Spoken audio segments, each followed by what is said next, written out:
The wounds of war had to be healed. New times were in the making as Andrew Johnson ascended to the highest office.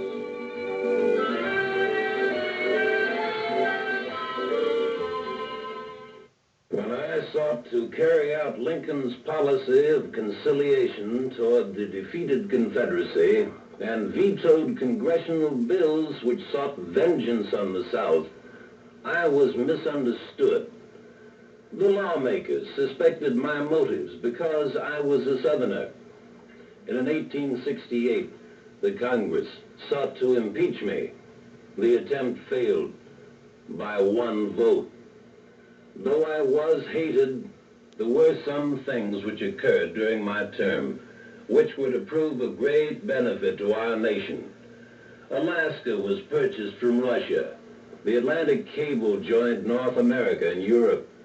And America was to begin a long period of industrial growth under Ulysses S. Grant. Men must do things that must be done.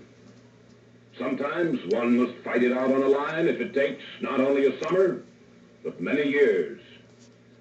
I had no great liking for politics, but I had a great love for my country. Hatred had to run its course. Troops had to control the South. But even though the carpetbaggers plundered, the country knew that I stood for reconciliation.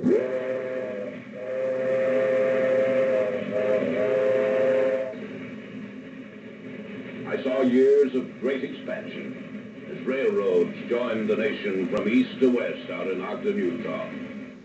The West was rapidly being settled. Some perhaps prospered too much.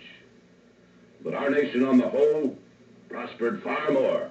Industries were built, cities grew, and rewarding years followed under Rutherford B. Hayes. He serves his party best who serves his country best. Those words guided me during years of depression, civil service reform, and the withdrawal of troops from the South. I saw the southern states become truly a part of our nation again. I was denied a second term, but there were those who understood what I sought to accomplish. Among them, the man who succeeded me in office, James A. Garfield. As the youngest brigadier general in the Army, I was the last of the so-called log cabin presidents. I served in Congress for 18 years before taking the highest office in the land. Just 4 months afterwards, a shot fired by a disappointed office seeker in the Washington Railroad Station was fatal to President Garfield. The tragedy shocked the nation into adopting civil service reforms during the term of Chester A. Arthur. I was the 4th vice president to succeed to the office on the president's death. The old spoils system suffered the death blow with the passage of the Civil Service Reform Act. One of my major aims was to modernize our nation's naval power. The man who succeeded me kept faith with these reforms, Grover Cleveland. A public office is a public trust. I would not compromise with corruption.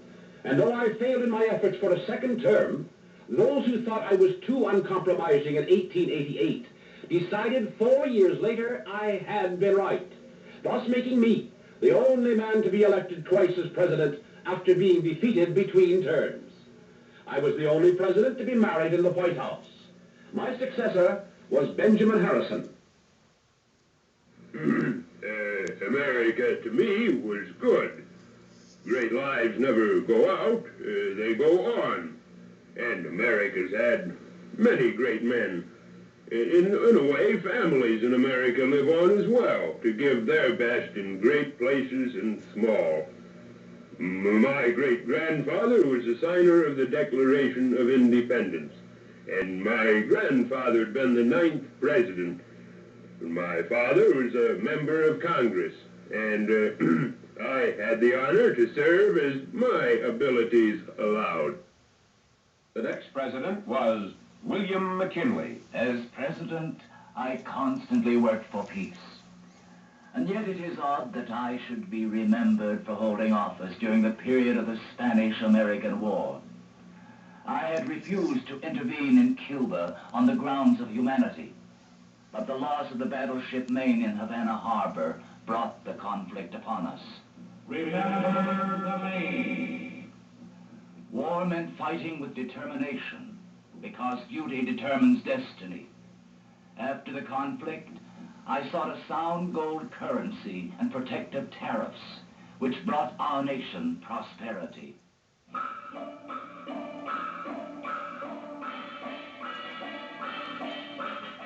America was moving up to a place of leadership in the world.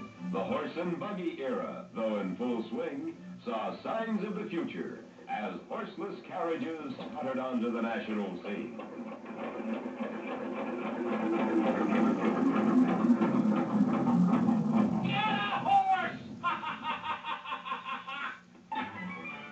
Before a year of McKinley's second term in office, an assassin's bullet struck him down at the Pan American Exposition in Buffalo, New York.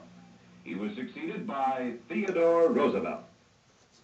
I sought a square deal for all. Leading the Rough Riders of San Juan Hill in the Spanish-American War gave me the desire to bring the same type of vigorous effort to the presidency. My motto was speak softly and carry a big stick. Yes, they called me a trust buster, but I was not opposed to corporations and trusts.